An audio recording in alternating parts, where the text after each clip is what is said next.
keeping position is just as important as getting position. Okay, if you follow the game plan that I laid out in part two, you're going to find yourself in a situation where you have position across all areas of your life, in your social circle, with women, and in your business. And just as important as getting that position is keeping the position.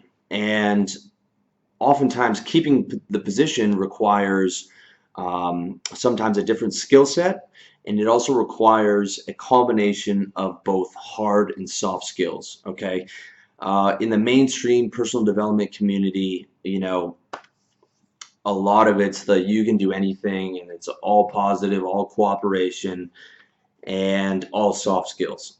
And those soft skills are important. In the red pill manosphere community, it's all about hard skills, alpha, negative attitude towards the world, and understanding those things is important. But to be a player on the highest level, you need to combine both those hard and soft skills. It's very, very important. And without that combination, you're never going to be able to play the game of life at your full potential. But with that combination, you are not only able to keep your position, but you're able to continually enhance your position. So let's get into the hard skills that you need to hold on to your position, your hard-earned position, okay? Number one, understand your position at all times. This is so fucking important, and it's something that I see guys fucking up all over the place, okay?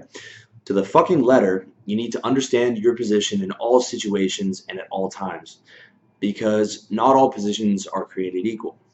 When you don't understand your position, it can cost you peace of mind, money, or even your life. If you fuck with the wrong guy at the bar, you think you have position on that guy, and turns out he has 6 of his goons waiting out back to beat the shit out of you.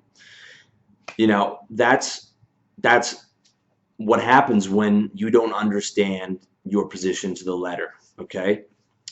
So first off, let me give you an example of a strong position, okay? As a boss in business, your position is strong. It's strong because you pay your employees rent.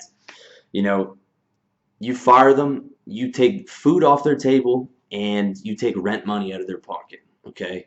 You can be 5'1", 100 pounds, and you're going to have a 6'4", 250-pound guy listen to you because all his money's fucking dependent on you. It's an extremely strong position, and it's reinforced by the nature of the corporate hierarchy. When you're paying someone, you're in probably the strongest position, with the exception of, being a military commander, okay?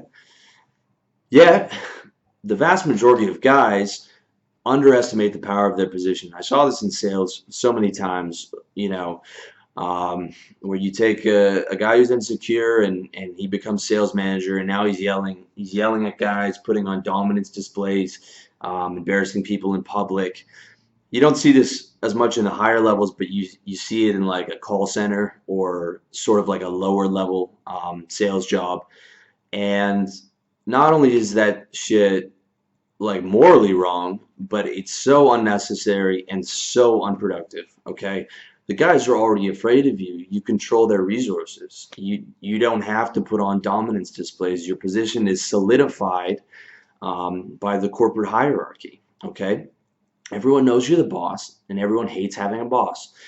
And acting like a dick only makes people hate you more, okay? You can run around yelling at guys and embarrassing them and yelling at them to make more calls, but they're going to key up your car, and they're going to sabotage you at every chance they get. And the good employees are going to leave the second they find a better offer, and they're going to start looking for a better offer the second you embarrass them in public, okay? If you want to keep around good people, you can't be doing that kind of bullshit, okay? Instead, you treat your people well, and you only drop the hammer when someone steps out of line, okay? That's how you keep the best employees, and you keep morale high and turnover low.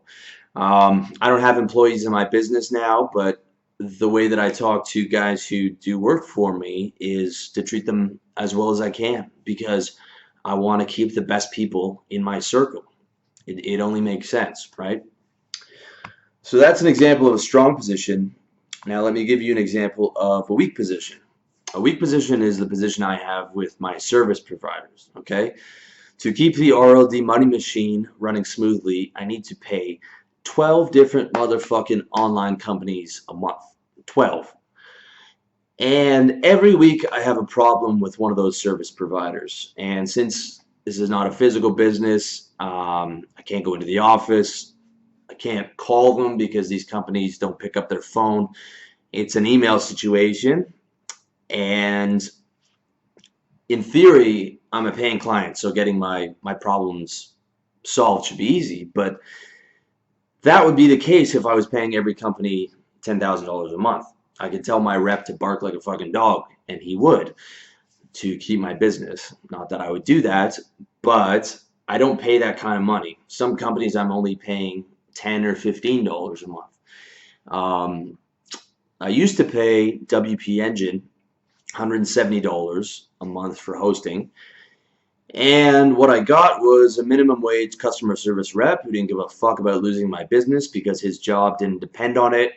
And my account manager didn't care enough to answer my emails unless he was trying to sell me on paying a year in advance, even when my website got hacked. Okay? So my real position in that scenario, although technically a power position, and the customer service rep would defer to me so that I was in a power position. But really, I was just one of many low-paying clients that a relatively large company didn't give a fuck about. Okay, now to get my problem solved, I could have yelled at them for how retarded they were handling things. At first, telling me that there wasn't malware and that there wasn't an actual hack. But that would have just flagged me as a problem client, and I would have had trouble solving my problem because the customer service rep would have got angry and would have dragged his heels and would have done everything to sabotage my efforts to get my problem handled. That's what these people do because they're used to getting yelled at all day, and it's the only amount of power that they have. Instead, I had to be kind, patient, politely persistent, despite the fact that my website was redirecting you guys to fucking porn sites, which made me insane. I had to keep my cool, and eventually, within 2 days, I got my problem solved, working at it 12 hours a day, involving 5 or 6 different companies, upgrading my security, getting Securi involved to remove all the malware, and I played my hand diplomatically and got it done. Okay? Diplomacy is almost always the right move. Only when your position is exceptionally strong can you use brute force. But even then, the consequences and the blowback that comes with it is rarely worth it. Okay?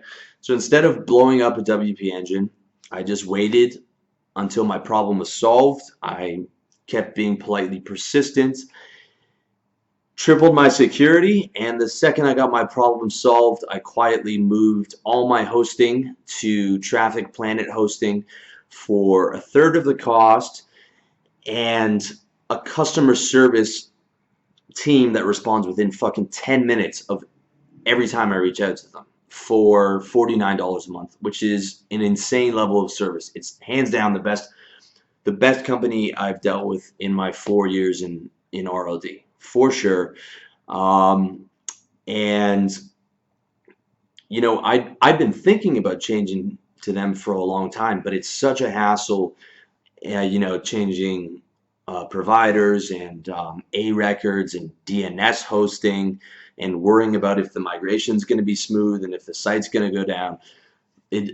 Changing web hosts is such a high friction transition. You really have to fuck things up to lose a customer. But that's what they did. That's how much they fucked up, in my opinion. And